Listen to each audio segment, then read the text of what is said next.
ከመጣሽማ ማርያም ታምጣሽ የሚሉት አባባል አለና እዚህኛ ጋር የነበረው አንድ ዘባተሎ ጀመር አድርጓል። ከመጣህ ማርያም ታምጣ በደንብ ለመንገርኛ ምን ቸግሮ ስለተነካን እንዴት እንነካለን የሚል አይደል። እንዲህ ያለ ነውረኛ ግን በልኩ ካልተነገረው ምን የት ሄዶ ልፈትፍት ይላል እንዲህ ይላል የሚል አባባል አለ። እኔ በዝርዝር ወደ ሰዓት ለመግባት አልፈልግም። ግን እንዲህ ያለው ነውረኛ በህዝብ ላይ እያላገጠ እንደፈለገ ፖለቲካዊ ቅርሻቱን እየተፋ እንዲሄድ መፍቀድ ልክ አይደለም። ይሄ ሰው ከሳሎን የማይወጣ ለዛ ነው ቡች የምንለው የሳሎን ውሻ ማለት ነው። የሳሎን ውሻ አገልግሎቷ ሳሎን ላይ ነው።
እንዴ አረ እንደው ለማ እንትን ጅብ የማያውቁት ሀገር ሄዶ ቁርበት አንጥፉልኝ አለ ይባላል።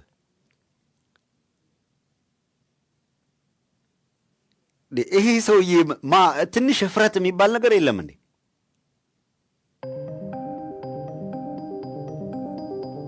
አንድ ወቅት ላይ እንደው የስብዕና ትንሽ የሞካከራት ነገር ስላለ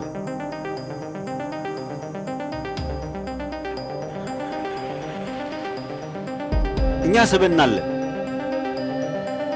የት መቼ ምን መሆን እንዳለብን የምናውቅ ሰዎች ነው።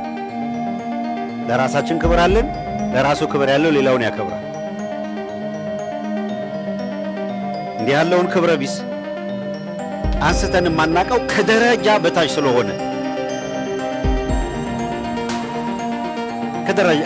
በጣም ከደረጃ በታች። አንድ ወቅት ላይ ብቻ አስታውሳለሁ እኛም ጋር ያሉ ሰዎች ስለሚላቸው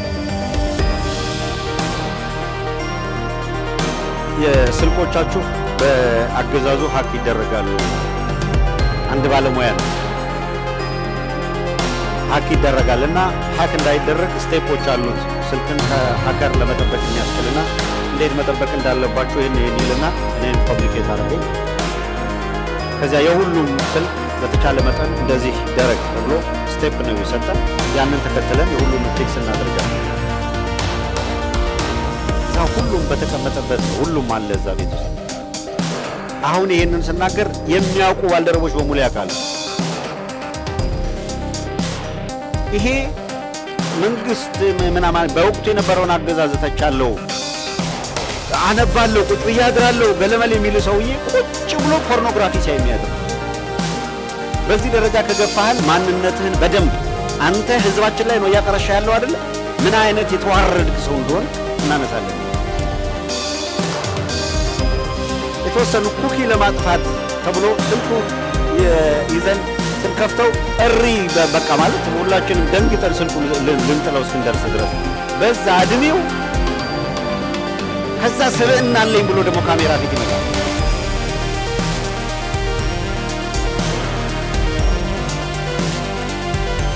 እኮ ሲሪየስሊ የጤና ችግር አለበት ማለት ነው ይሄ ሰው።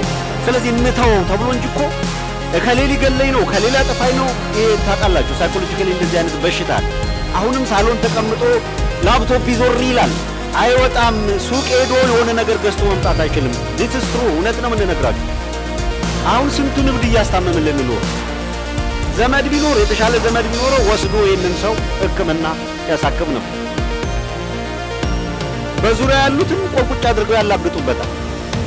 ይብዛም ይነስም እቺ ዩቲዩብ ፍራንክ ካመጣች ፍራንኳን እየበሉ መኖር ነው መሰለኝ የሚፈልገው።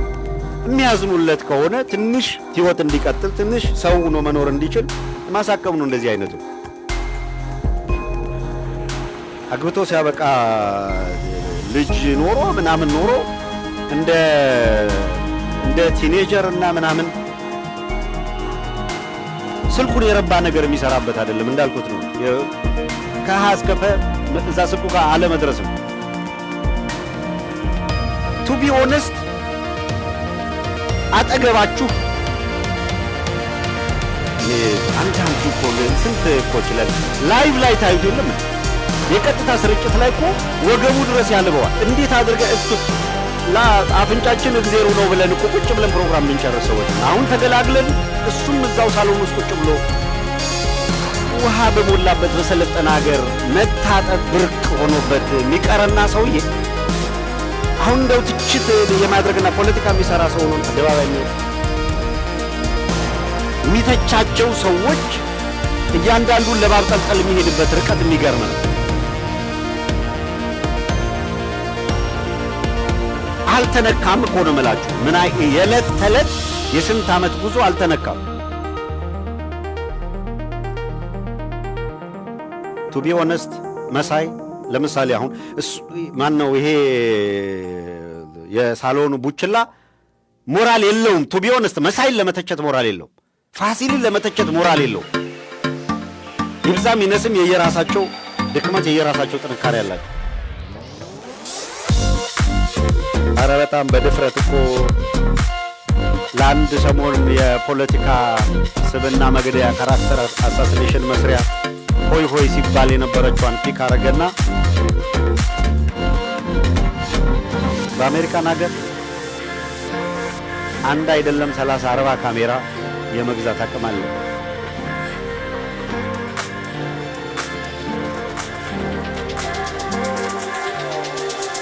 የሰረቀ ምናምን ለማለት ሞክሯል።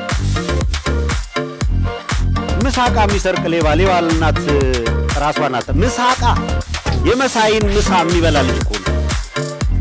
ቱ ቢ ኦነስት መሳይ መኮንን እውነቱን ሊናገር ይችላል። ዞር ብሎ ሲመለስ ምሳቃውን በልቶ ይጠብቀው ነው። ይሄ ቤቱ በቁርቁም ብላ ታባረዋለች። ሳይበላ ይመጣል። ሚዲያ ላይ የተቀመጠ ምሳቃ ለምሳ ብሎ ያስቀመጠውን ዞሮ ሲመለስ በልቶ ነው የሚጠብቀው። እኔ ከዋሸው ይናገር፣ ሌላው አካል ይናገር። ሲዛ የነበረ ሳይመጣ ምሳቃ እንደብቅ የሚባል ልጅ እኮ ከነካካህን ብዙ እንላለን። አንተ ብቻ አይደለም አፍን የምትከፍተው። እንደኛ እኮ ወርደን ላለመጫወት ወርደን ላለመውካት ነው ጥንቃቄ ያደረግነው እንጂ መጣ ሙዝ ዳቦ ምናምን አንዳንድ ጊዜ አሁን እንኳን ሲሳይ እንኳን ወዳጁ ስለሆነ ብዙ ላይ ይችላል። ሲሳይ አጌና በ16 ኪዳነ ምሕረት ጊዜ ዳቦ ይዞ ይመጣል እና እዛ ዳቦ ይቆረጥ። ሌላው አካል ሙዝ ምናምን ይዞ ከመጣ ለእያንዳንዱ ሰው የሚደርሰው እዛ ቴብል ላይ ይቀመጣል። ቱ ቢ ኦነስት ሁሉም አካል ቴብል ላይ የተቀመጠለትን ዳቦ ሙዝ ምናምን ከተቀመጠ ያ ስራ ላይ ከሆንም ትዝም አይለ እዛ እዚህ ስተራገ ዞር ስትል የለም ገብቶ ነበር ወይ ነው የሚባለው። በቃ የማንንም ይሁን ዝም ብሎ የከሌ ነው የበላ ከደረስ ለመታጠብ የሚባል እድል የሚሰጥ የለም። በቃ ጀስት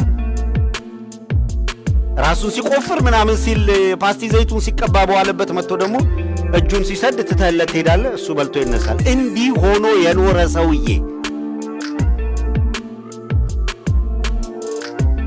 ድፍረት ኖሮት እኛን ለመናገር ድፍረት አቅም ኖሮት እኛ የሰው ምንም አናነሳም ብለን ድፍረት ኖሮት ከመጣ ግን በየቀኑ ስቃችሁ ምናምን በምትታመሙ አንድ ኮሜዲ ሊያሰቃችሁ አይችልም። በየቀኑ እሱ ያለፈበትን እንተርክለታለን። 10 ደቂቃ ከፕሮግራማችን እያስቀረን በልኩ መናገር እንችላለን። በጣም ፈርዘር ነው የምንሄደው። ይሄ ስብዕናው ማን ነው የሚለው መታወቅ ስላለበት ሌላውም አካል ልክ እንደ ፖለቲካ ተንታኝ ራሱን አድርጎ ሰማይ የሚሰጥለው ነገር በደንብ በዝርዝር እንመለስበታል። ወደ ይሄንን ገዝተው ራሱ መጫወቻ ማድረጋቸው የሚገርም ነው። ለመጫወቻ እንኳን የተሻለ ነገር አይገዙም እንዴ?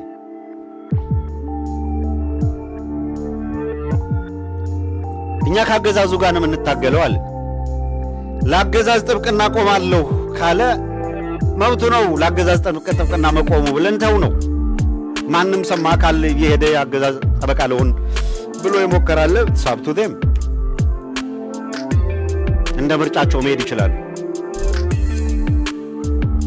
የገዙት እኮ ሰዎች አንድ ቃል ብትተነፍስ የገዛንበትን ማስረጃ የገዛንህን እናውጣለን ሲሉት እኮ ጭራውን ቆልፎ የተደበቀ አሁን ስማቸውን አይጠራም። ምክንያቱም ያውቃላ በሽያጭ በግዢና በልዋጭ የምንሄድ ስብና የሌለን ሰው ብንሆን እንዲህ በድፍረት አንመጣም።